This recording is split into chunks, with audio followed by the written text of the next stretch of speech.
नमस्कार. कथावेलींच्या या निवांत कोपऱ्यात तुमचं मनापासून स्वागत. चला तर मग पाहूया आज नवीन कथा. घरची लक्ष्मी की अदृश्य मजूर. उंबरठा आणि ती या पुस्तकातलं एक प्रकरण आपल्याला हाच प्रश्न थेट विचारतं.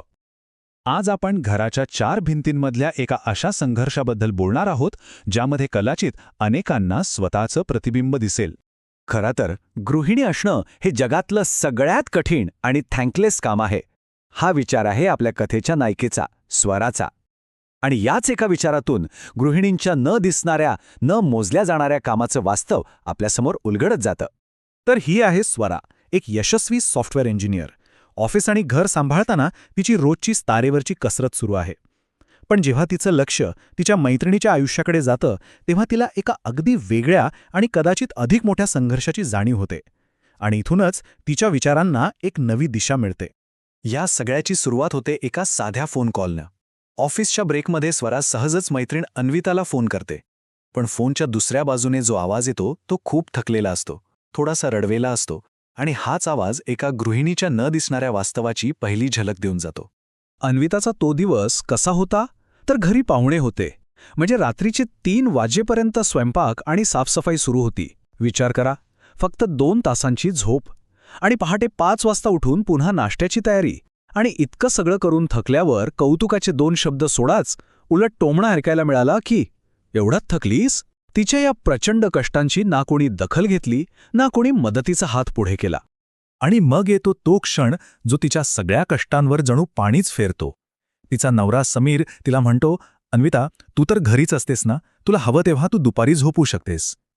हे एकच वाक्य तिच्या कामाचं, तिच्या अस्तित्वाचं किती मोठं अवमूल्यन करतं हेच आपल्याला इथे दिसतं. समीरचं हे बोलणं ऐकून स्वराला मात्र एक मोठा धक्का बसतो. आणि तिला तिचं व्यावसायिक आयुष्य आणि अन्विताचं घरगुती आयुष्य यांची तुलना करण्याची गरज भासते. ही 2 जगत जरी वेगळी असली तरी त्यातनं एकच सत्य तिच्या समोर येत होतं. आता ही तुलनाच बघा. सगळं काही स्पष्ट होतंय. एका बाजूला स्वरा आहे, जिचे कामाचे तास 9 ते 6 असे ठरलेले आहेत. कामाच्या बदल्यात पगार मिळतो, कौतुक मिळतं. आणि दुसऱ्या बाजूला आहे अन्विता. तिची ड्युटी 24 तास. मोबदला काय? तर हे तर तुझं कर्तव्यच आहे, हे वाक्य. तिला सुट्ट्या नाहीत, तिच्या कामाला स्वतंत्र ओळखही नाही. 2 स्त्रिया, पण त्यांच्या श्रमाच्या मूल्यात जमीन आसमानाचा फरक आहे. आणि याच प्रकारच्या कामाला अदृश्य श्रम किंवा इनव्हिजिबल लेबर असं म्हटलं जातं. असं काम ज्याला कोणताही मोबदला मिळत नाही, पोचपावती मिळत नाही, ते फक्त एक कर्तव्य म्हणून गृहीत धरलं जातं. अन्विताची कहाणी म्हणजे याच अदृश्य श्रमांचं एक जळजळीत वास्तव आहे. मग या समस्येवर उपाय तरी काय? इथे लेखिका कथेला एका खूप सकारात्मक वळणावर घेऊन येते. स्वराच्या आई ललिता यांनी लिहिलेलं एक पत्र. ह्यातूनच पुढे जाण्याचा मार्ग दिसू लागतो.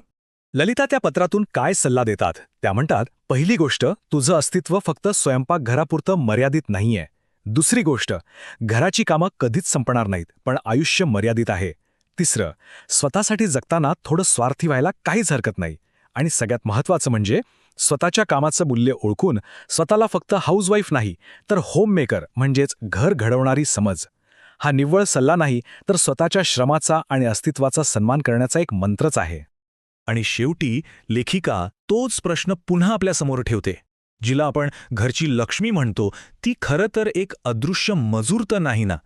हा प्रश्न फक्त या कथेपुरता मर्यादित नाही, तर आपल्या घराकडे आणि घरातल्या माणसांकडे पाहण्याचा आपला दृष्टिकोन बदलायला लावणारा आहे. चला तर मग तुम्हाला आजचा व्हिडिओ कसा वाटला हे कमेंटमध्ये नक्की सांगा. आणि असेच व्हिडिओ पाहण्यासाठी या व्हिडिओला लाईक आणि चॅनेलला सबस्क्राईब नक्की करा. धन्यवाद.